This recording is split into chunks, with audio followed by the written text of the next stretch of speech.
and welcome everyone to today's forum. Thank you for joining us today.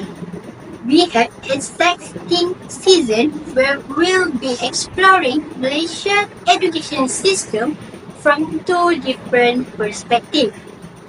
To ensure a comprehensive discussion, we have organized two panels, each with unique insight and expertise to share. Our first panel is Nur Aina Farhani binti Marzuki from Institute Pendidikan Guru Kampus Ipoh. How are you today, Aina? I'm fine, thank you. Okay, and now our second panel is Nur Imanina binti Mir Adnan from Institute Pendidikan Guru Kampus Ipoh. How about you, Iman? Alhamdulillah, I'm good, thank you. Okay. And I'm here as your moderator for today, and my name is Nurin Maisadamia binti Abdullah from Institute Pendidikan Guru Kampus Ipoh. We are here to discuss how Malaysia's education system should adapt to prepare students for increasingly digital and automated world. Our focus today is not only for focus on what change should be made, but also on how to solve the issues we currently face. Okay, now let's start with the big picture. Our first panel, Anna, what would you say is the most critical issues in Malaysia education system when it's come to prepare students for digital age? Thank you for your question. In my opinion, the most critical issue is our updated curriculum.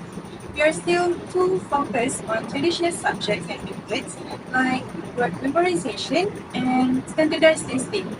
This approach doesn't equip students with the critical thinking, creativity, or digital skills they need to thrive in a future where AI, automation, and data are central. For example, coding is still not a compulsory subject in most schools. It should be treated as basic literacy, just like reading and writing. Wow, that's a strong point, Aina. So I would like to ask our panel too. Would you agree that the curriculum is the main issue, or do you see other areas that need immediate attention? Thank you, Nuri. I do agree with Aina that curriculum is important, but I think the biggest challenge is the lack of digital infrastructure in our schools, especially in rural areas. You can't teach coding or digital skills effectively if students don't even have access to computers or reliable internet. I have visited schools where the technology is so outdated that students can't even perform basic tasks like learning to use software or conduct research online.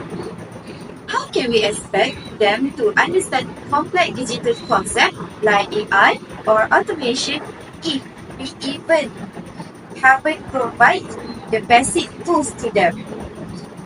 Yes, it sounds like there's a divide between the urban and the rural areas. So I would like to ask our panel today, can you give an example of how this digital divide affects students differently? Absolutely. Let's take two students, one from a school in Kuala Lumpur and the other one is from a rural school in Sabah. The student in Kuala Lumpur likely has access to modern computer labs, fast internet, and maybe even coding classes. Then the student in Sabah, on the other hand, might be sharing a handful of old computers with a poor internet. And how can they both compete in the same digital economy when one has a head start from the very beginning? That's an important point, Iman. I will add that it's not just about access to technology, but also about the quality of teaching. Even in schools that have the right infrastructure, many teachers are not trained to integrate digital skills into their teaching. I've spoken to teachers who feel intimidated by technology and avoid using it in their classrooms. This gap in teacher preparedness is another major obstacle. Okay, so we are looking at two key challenges so far: the curriculum and the digital infrastructure, particularly in rural areas.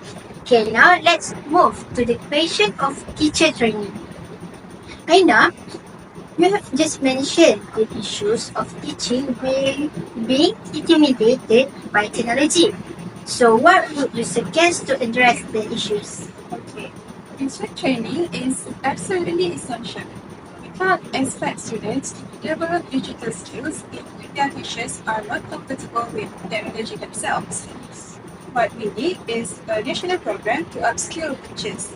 This program should focus on more than just using technology. It should teach educators how to incorporate digital tools into their lessons, make learning more interactive, and build students' problem-solving abilities.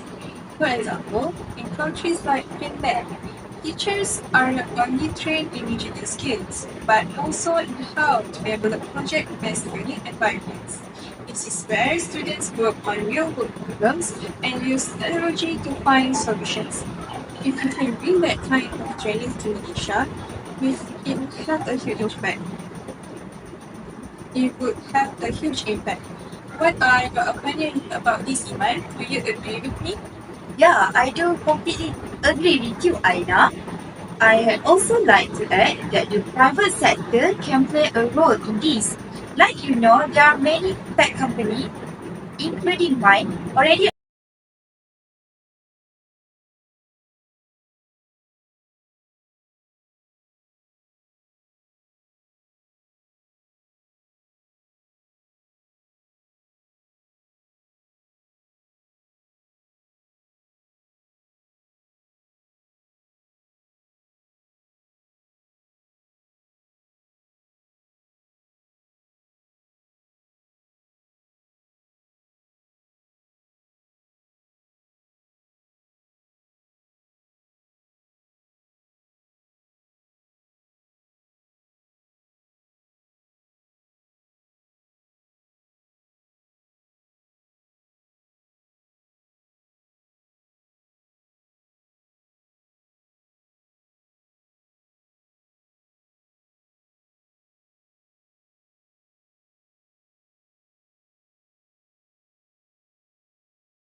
So, thank you, Imanina, our second panel for their idea earlier. So, I would like to ask our first panel, Aina.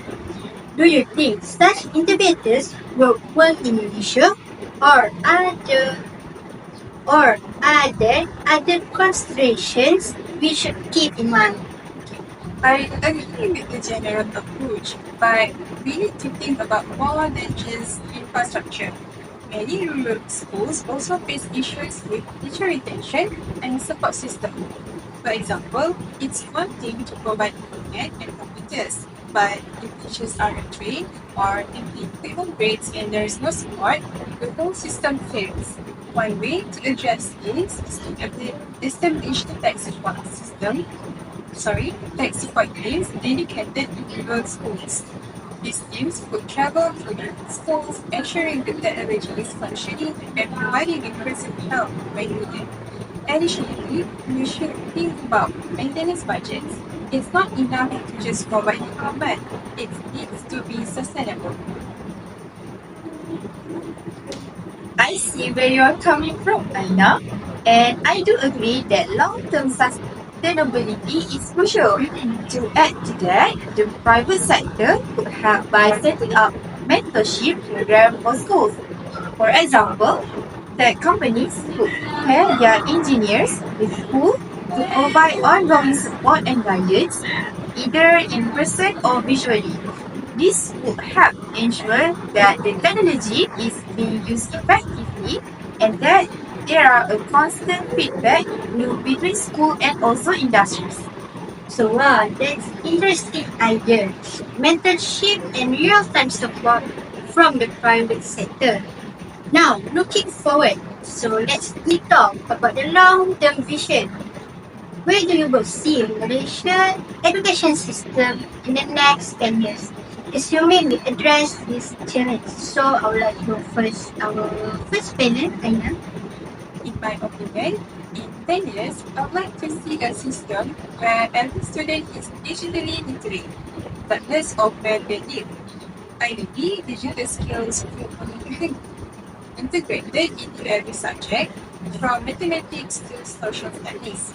Rather than being taught in isolation, I want also to see more project-based learning where students use technology to solve real-world problems. This approach will not only prepare them for jobs in the digital economy, but also teach them critical thinking and collaboration skills. I share the vision with Aina.